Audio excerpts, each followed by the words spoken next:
Hey learners, welcome back to Edu Intern Voyage. Your learning journey starts.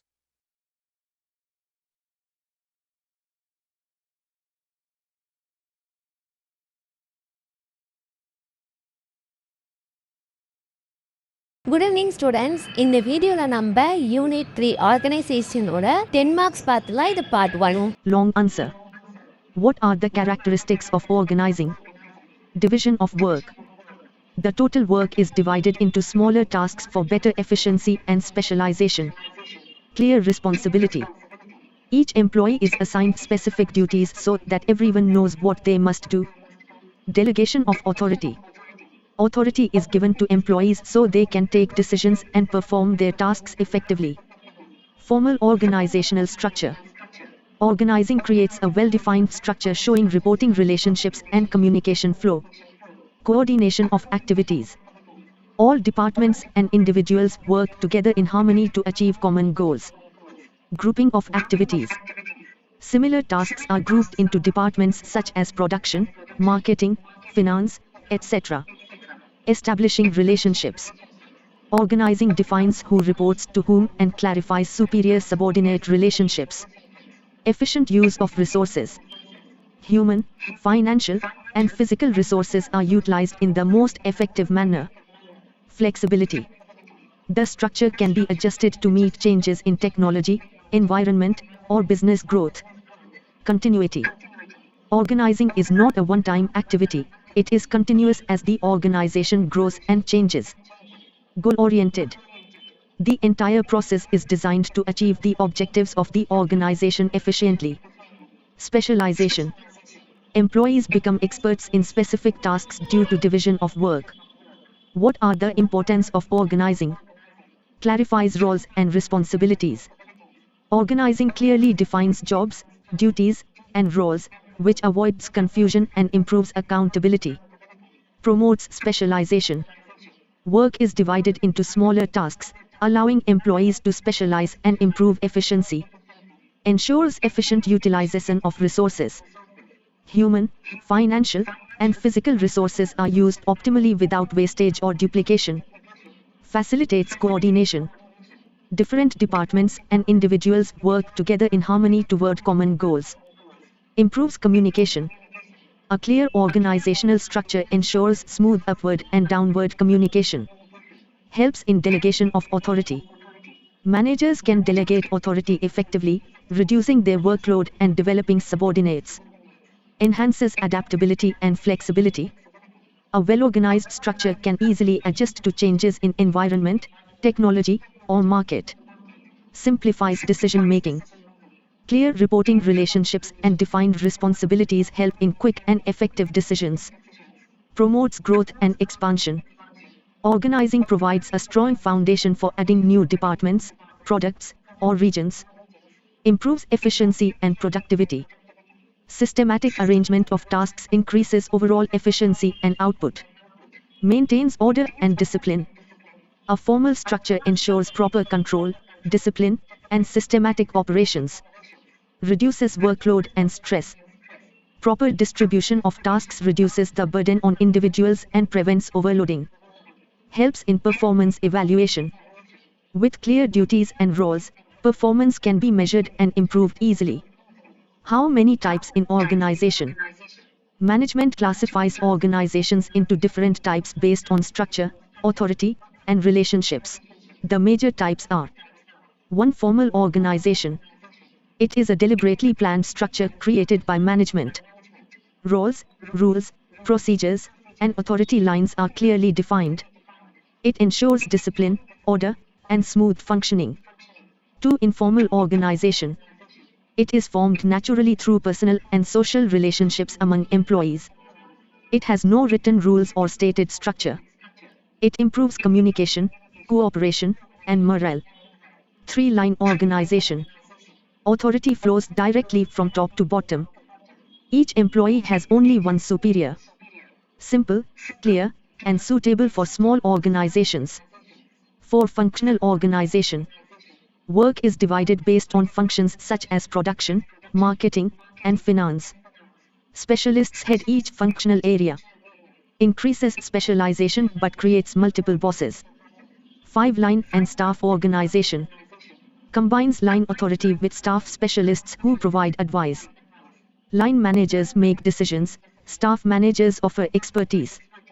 Reduces workload and improves quality of decisions. 6. Committee organization. Decisions are taken by a group or committee instead of an individual. Ensures diverse opinions and democratic decisions. May cause delays due to group discussion.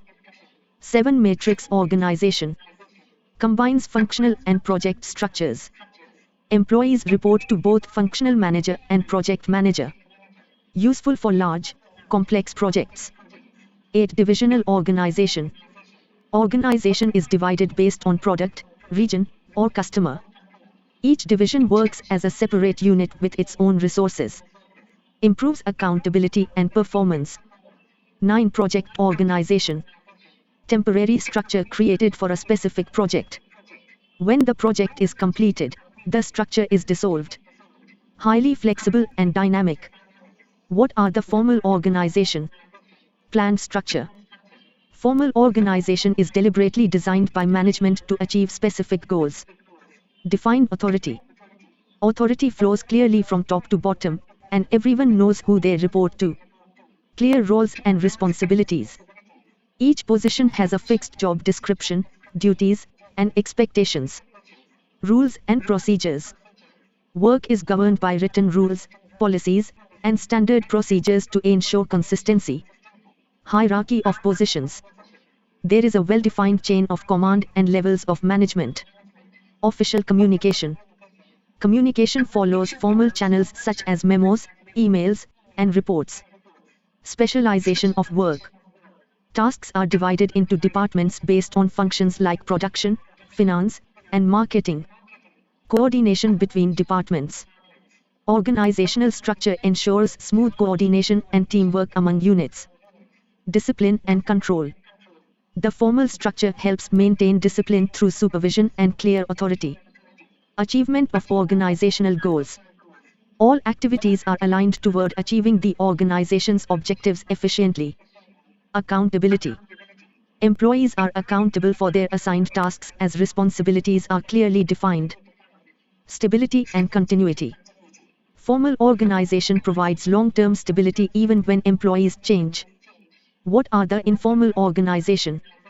Informal organization is the natural and spontaneous network of relationships that develops among employees based on personal, social, or emotional interactions. Unlike formal organization, it is not planned by management and has no written rules or hierarchy. The main purpose of informal organization is to fulfill social and emotional needs of employees, such as friendship, belongingness, and support. It often arises naturally through interactions at the workplace, during breaks, or social gatherings. Key features of informal organization include flexibility. It is adaptable and changes according to the group dynamics. No formal authority. Leadership emerges naturally, based on influence or experience rather than official position. Fast communication. Information spreads quickly through informal channels like gossip or personal networks. Supports morale, provides emotional support, motivation, and helps reduce stress. Importance.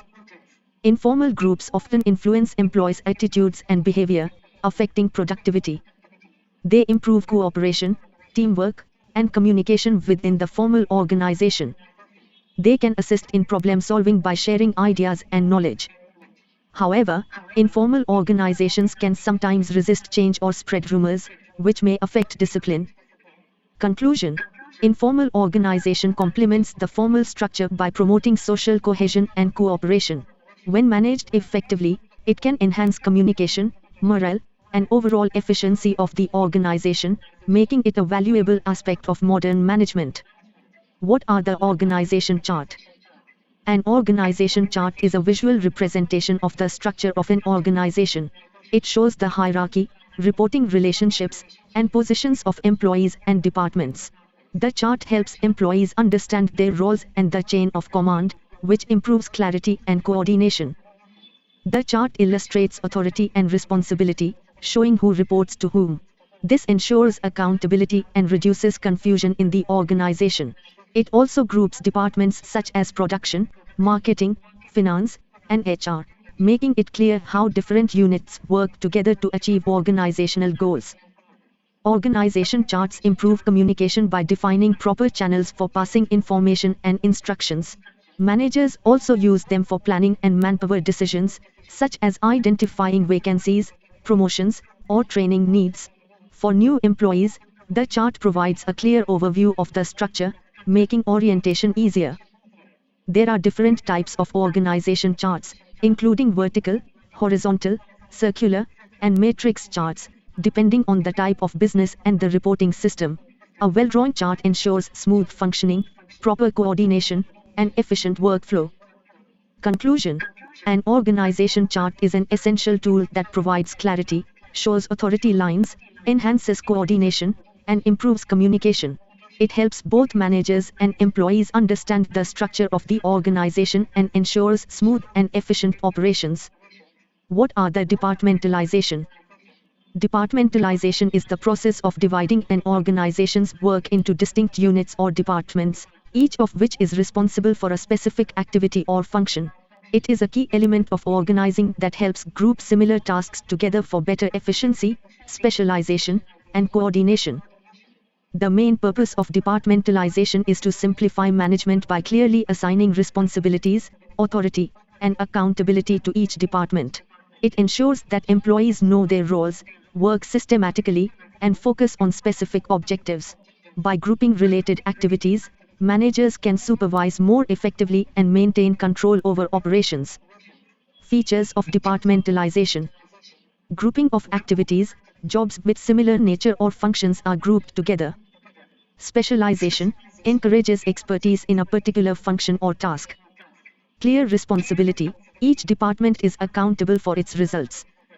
Authority and coordination: proper authority is given to departmental heads to manage work, and coordination among departments is maintained. Importance: improves efficiency by dividing work logically. Helps managers focus on specialized tasks. Simplifies supervision and control of employees. Enhances accountability and reduces confusion. Conclusion: departmentalization is essential for systematic organizing. It ensures proper division of work, encourages specialization, and facilitates coordination between different units, helping the organization achieve its objectives efficiently. Student who wants simple, clear, and reliable study content. Subscribe to Edu Intern Voyage, like the videos, and start your learning journey today.